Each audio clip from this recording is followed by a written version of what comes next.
Welcome back to my new video. Today as today we are discuss organic farming. GD topic Air Force Phase 2 group discussion.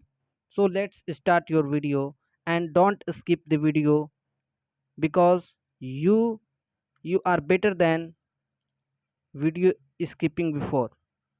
तो इस video पर बढ़ते हैं। इसमें topic हमारा है ऑर्गेनिक फार्मिंग और ये एयरफोर्स के फेज़ 2 के लिए प्रिपरेशन है। तो इसमें बढ़ते हैं हम इस पॉइंट में।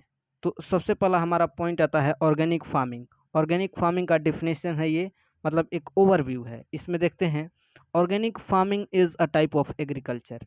यह एक प्रकार की कृषि है। डैट्स सो, यहाँ पर सो था, so provide produce food in sustainable, जो टिकाऊ और मतलब कि भोजन को उत्पादित करता है एनवायरमेंटली फ्रेंडली वे और पर्यावरण के अनुसार। Organic farms see to provide that same level of quality and productivity as conventional farming while using methods that are considered more environmentally friendly.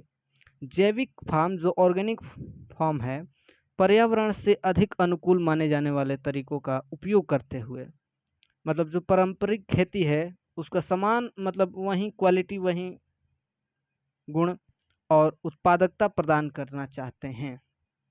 तो ये टॉपिक, ये पॉइंट आपका क्लियर हो जाना चाहिए। इसमें नेक्स्ट पॉइंट पर बढ़ते हैं। इसमें हमारा आता है point advantage of organic farming. इसमें सबसे पहला पॉइंट आता है मोर न्यूट्रिशियस फूड। तो ऑर्गेनिक फार्मिंग का जो एडवांटेज है हमारे पास वो है मोर न्यूट्रिशियस फूड। मतलब इसमें आपको अच्छे अच्छे मतलब भोजन मिलेंगे। इसमें ऐसा कोई पदार्थ नहीं मिलेगा कि आपके मतलब बॉडी को हार्म पहुंचाएगा, कोई हानि पहुंचाएगा। इसमें नेक्स्ट पॉइंट है डोजोंट हार्म द सोइल। मतलब ये आपको तो नुकसान पहुंचाएगा ही नहीं और मिट्टी को भी नुकसान नहीं पहुंचाएगा। जिस मिट्टी में फसल को मतलब कि बोया जाता है उसको भी ये नुकसान नहीं पहुंचाएगा। मिट्टी को भी बचा के रखता है ऑर्गेनिक फार्मिंग। तो ये इसका एक बहुत बड़ा मतलब कि एडवांटेज है। आप उस पे हज़ारों साल खेती कर सकते हो। यहाँ तक कि पिछले 2000-3000 वर्षों से खेती हो रहा है फिर भी वो ज़मीन उपजाऊ है, बिकॉज़ वे लोग जो थे ऑर्गेनिक फार्मिंग का यूज़ करते थे। आजकल देखिए केमिकल का यूज़ कर के कितनी ज़मीन मतलब बंजर हो चुकी है। इसमें नेक्स्ट पॉइंट हम देखते हैं नो जेनेटिकली मॉडिफाई ऑर्गेनिज्म। तो इसका कहने का मतलब है कि इसके जो ऑर्गेनिज्म है, मतलब बीज का जो होता है ऑर्गेनिज्म, उसमें कोई चेंज नहीं किया गया है। जैसे उत्तम किस्म के बीज आजकल बनाए जा रहे हैं, बाज़ार में बिकते हैं और वो मतलब कि अच्छे-अच्छे मतलब कि कोई सब्ज़ी है, उसका मतलब प्रोडक्टिविटी बढ़ा देता है ये जो मॉडिफ़ाई करके जो उसका आता है। लेकिन इसमें जो है उसमें कोई मतलब कि मॉडिफ़ाई नहीं किया जाता है। जैसे कि आपने चना बोया तो चना से जो चना निकला फसल से उसी को फिर बो दिया। यही है ऑर्गेनिक फार्मिंग का तरीका। इसमें कोई चेंज नहीं किया जाएगा। इसमें नेक्स्ट पॉइंट पर बढ़ते हैं हम। चौथा एडवांटेज है इसका increase resistance to pests and disease. जो पेट्स है कीट है, कीट मतलब कीटाणुओं से और रोगों से बचाने बचाने का ये काम करता है। ये जो फसल है इतना घना घना है क्यों है? क्योंकि ये ऑर्गेनिक फार्मिंग द्वारा खेती की गई है और इनमें मतलब कीटाणु और ये रोगों से बचने की क्षमता अधिक होती है। इसमें नेक्स्ट पॉइंट हमारा होता है fertilisers are made naturally on site. मतलब जो उर्वरक बनाए जाते हैं, ऐसा तो है नहीं कि ऑर्गेनिक फार्मिंग में बिल्कुल भी कोई उर्वरक डाला ही नहीं जाएगा, कोई मतलब इसमें फर्टिलाइजर डाला ही नहीं जाएगा। इसमें केंचुआ डाला जाता है, गोबर डाला जाता है, ये बनाया जाता है ऑन साइट पर, वहीं पर। इसमें नेक्स्ट हमारा पॉइंट आता है, अब आता है डिसएडवांटेज। डिसएडवांटेज मतलब क्या क्या हानि पहुंचाती है ऑर्गेनिक फार्मिंग द्वारा, क्या क्या कमियां हैं इसमें। कमियां, हानि तो पहुंचाते ही हैं, कमियां क्या हैं इसमें। सबसे पहला पॉइंट आता है ऑर्गेनिक फार्मिंग इज़ नॉलेज। मतलब इसमें आपको जितना ज़्यादा जानकारी रहेगा उतना ही आपके लिए बेहतर होगा। जैसे कि पुराने ज़माने के जो भी किसान हैं उनको ज़्यादा कुछ जानकारी नहीं होता, बस खेती करना है, हम पेस्टिसाइड नहीं डालेंगे और मतलब केमिकल कुछ नहीं डालेंगे और वो करते हैं ऑर्गेनिक। जबकि ये तरीका नहीं है। ऑर्गेनिक का मतलब उसमें कुछ अलग से मतलब कि जो मिट्टी को भी मतलब यहाँ पर जो 2-3 बातें हुई मतलब कि जो ये फर्टिलाइज़र्स ये वाला गोबर वाला और ये केचुआ वाला फर्टिलाइज़र्स का यूज़ किया जाता है।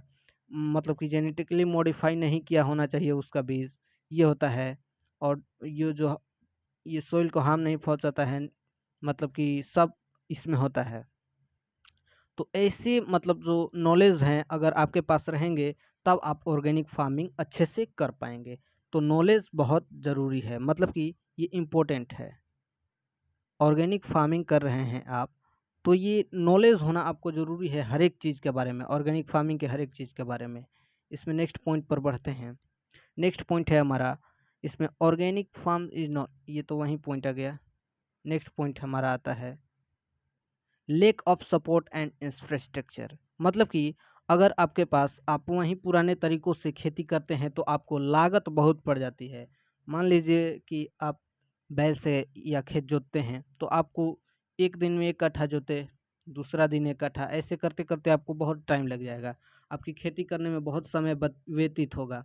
लेकिन वहीं आप ट्रैक्टर या दूसरे किसी व्हीकल से करते हैं काम, तो आप 1 घंटे के अंदर पूरा खेत जोत देंगे, उसमें नेक्स्ट डे आप काम करना भी स्टार्ट कर देंगे। तो ये इसकी कुछ कमियां हैं। इसमें नेक्स्ट पॉइंट हमारा है, इसमें आ जाता है सीधा conclusion.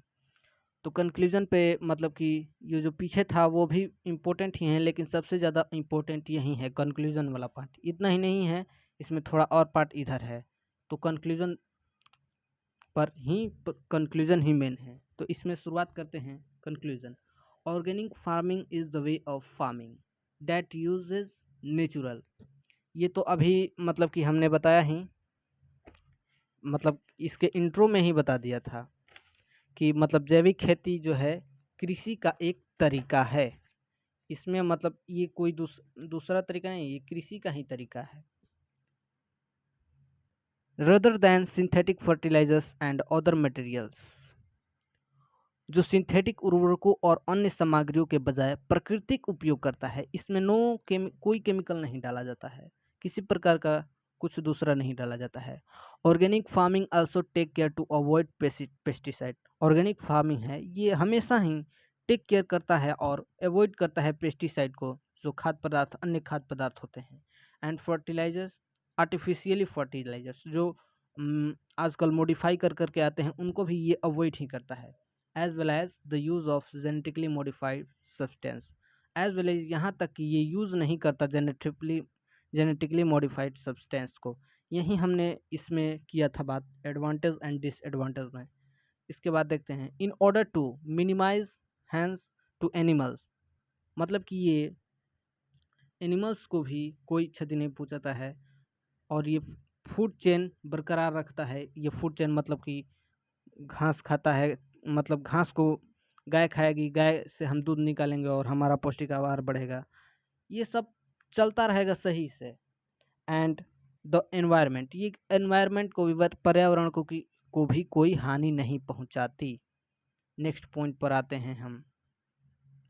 In addition to benefits listen above, ये जो थे बेनिफिट्स थे, इसके कुछ अब देखते हैं। Organic farms have been shown to have lower, ये दिखाने के लिए ही, मतलब इसमें बहुत ही कम कम फायदा होता है। Input quotes and higher level to soil quality due to their reliance on less fuels, उच्च स्तर की मिट्टी की गुणवत्ता दिखाई गई है। Okay. Organic farming also has disadvantage, मतलब इसके पास कुछ डिसएडवांटेज भी है। Organic farming also has disadvantage that make it less desirable option. मतलब इसकी जो उपजा, मतलब कि अंत में जो निकलता है मटेरियल, वो कम निकलेगा। अगर 10 केजी निकलता था केमिकली और पेस्टिसाइड का यूज़ करके, तो ये 8 किलो ही निकलेगा, 9 किलो ही निकलेगा। That other type of farming, मतलब अदर टाइप ऑफ फार्मिंग से कम ही इसमें मतलब निकलता है माल। For example organic farming can increase the amount of time it take to grow crops. मतलब कि कहने का इसका मतलब है कि ऑर्गेनिक फार्मिंग जो है उसमें बहुत समय लगता है, मतलब फसल को तैयार होने में। तो ये हमारा पूरा डिटेल में एनालिसिस था। और कैसा लगा वीडियो कमेंट करके ज़रूर बताइएगा और चैनल को सब्सक्राइब कर लीजिएगा। ताकि ऐसे-ऐसे वीडियो आपके पास मिलता रहे। और यूट्यूब पे ऐसे-ऐसे वीडियो बहुत ही कम मिलेंगे आपको, रेयर मिलेंगे ऐसे डिफ़ाइन किए हुए। तो मिलते हैं नेक्स्ट वीडियो में, तब तक के लिए थैंक यू, जय हिंद। और बात करेंगे अपने नेक्स्ट टॉपिक पर कल, फिर मिलते हैं, तब तक के लिए जय हिंद, जय भारत।